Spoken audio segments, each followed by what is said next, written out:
welcome back to Nawassa. We're so excited to have you guys come and rejoin us. We wanted to do this quick video just to give you an idea of some of the measures that we put in place to do the best we can to mitigate risk. So we have some new procedures that are going to happen, and we want to walk you through all of that.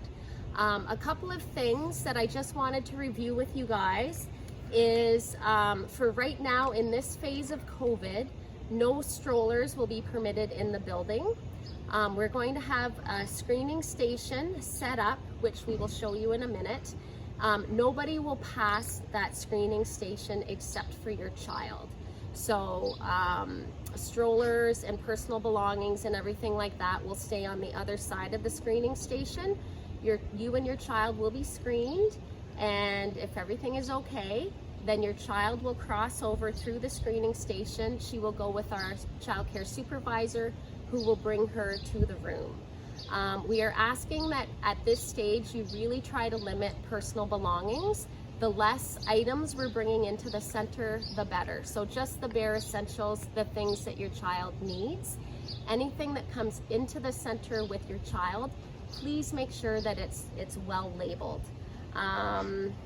We also, our hours are from 8 until 5 right now, and we have the screening station set up in the morning from 8 until 9:30. So after 9:30, the screening station closes. There's a whole process that needs to happen where we sanitize everything, close it down.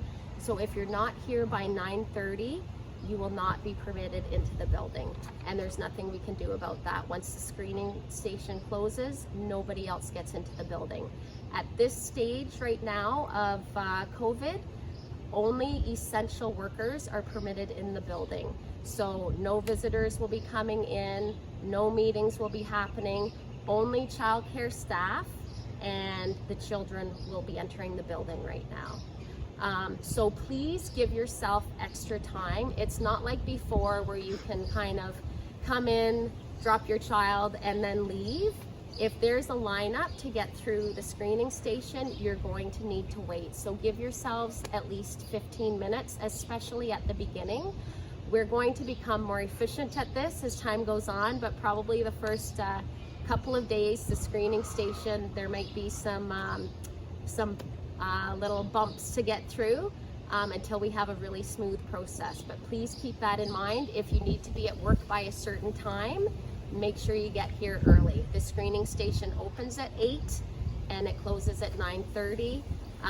If you get here and there's 5 families ahead of you, you will need to wait. At the screening station, you will be asked a series of questions, and I wanted to let you know what the questions are before you get here. We will also be emailing the screening list to you so you can read them for yourselves. Every morning we will be taking your child's temperature before they're permitted into the building, and we'll be asking if you or your child have any of the following signs or symptoms: a new or worsening cough, shortness of breath, a sore throat, difficulty swallowing, a loss of taste or smell, if you're feeling nausea, if you've been vomiting, diarrhea, abdominal pain, runny nose or congestion, unexplained fatigue, chills, headache, conjunctivitis, which is pink eye, and lethargy. And for parents with infants, if you're noticing that the infants, there's difficulty in feeding them, that's also a potential sign. We'll also be asking if you've had any contact with anyone with acute respiratory illness, which just means if you've been in contact with anybody that is suddenly having a lot of difficulty breathing and there's no apparent reason for that.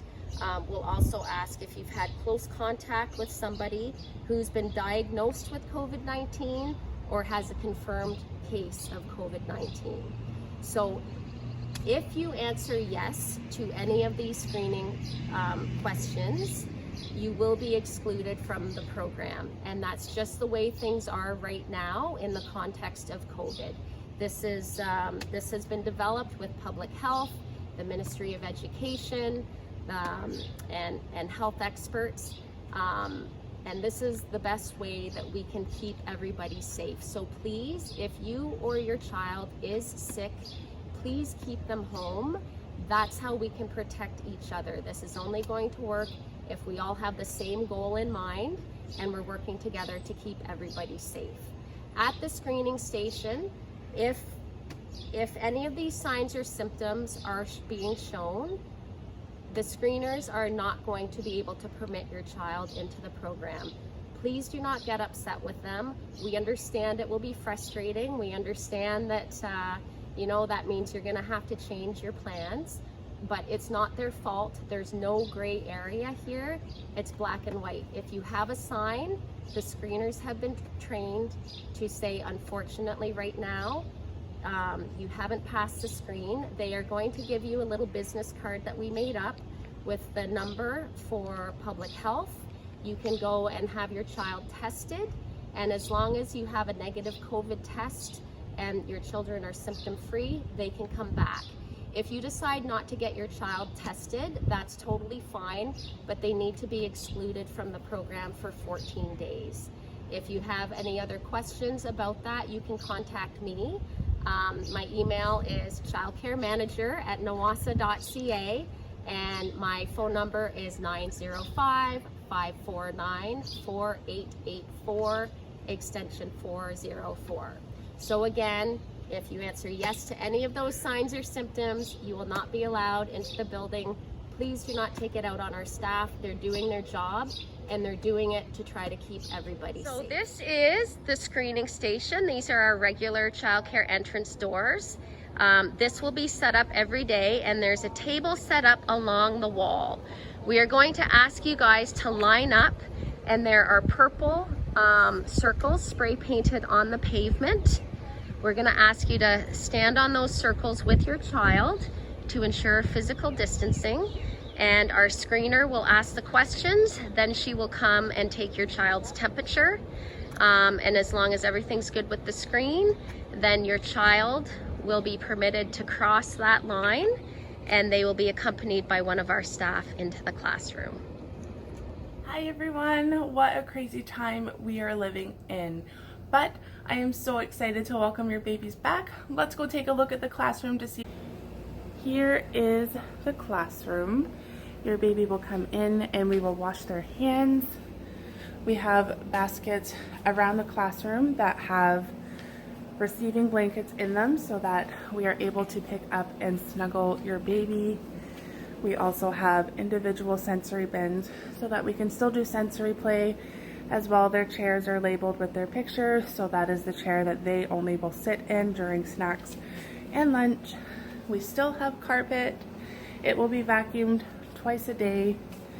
All the toys in the classroom are toys that are able to be put in the sink and washed with soap and water and be easily sanitized.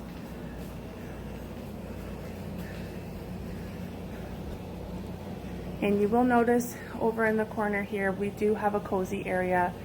We will have a basket of pillowcases, and the crib sheet will be changed daily.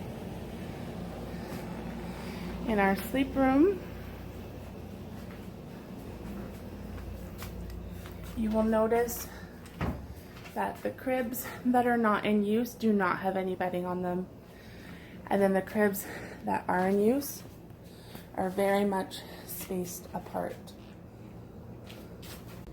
So you'll notice here that there is a space between the baskets. We have 3 infants coming, and we also have these bins. You'll notice that they have the days of the week on them. So these toys are toys that are porous and cannot easily be put in the sink and washed with soap and water and sanitized. So these will be brought out on the according day each week and then put right back in and brought out the next week on the same day.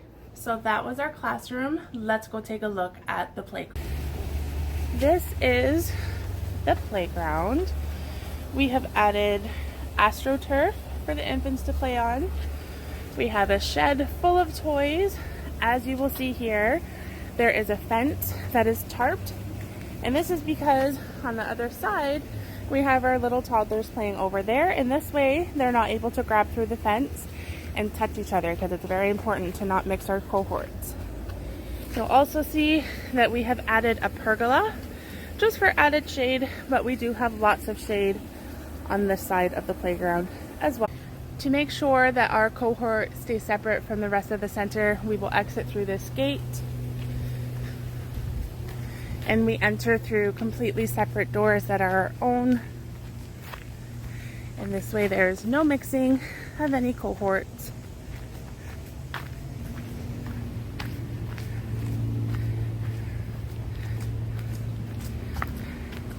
Right up here, up the ramp,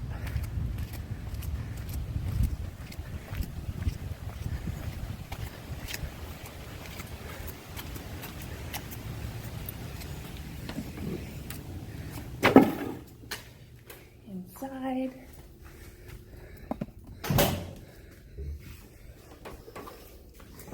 and then down the hall to our classroom. I hope this video was informative for you. If you have any questions or concern, please feel free to call at any time, and I will see you soon.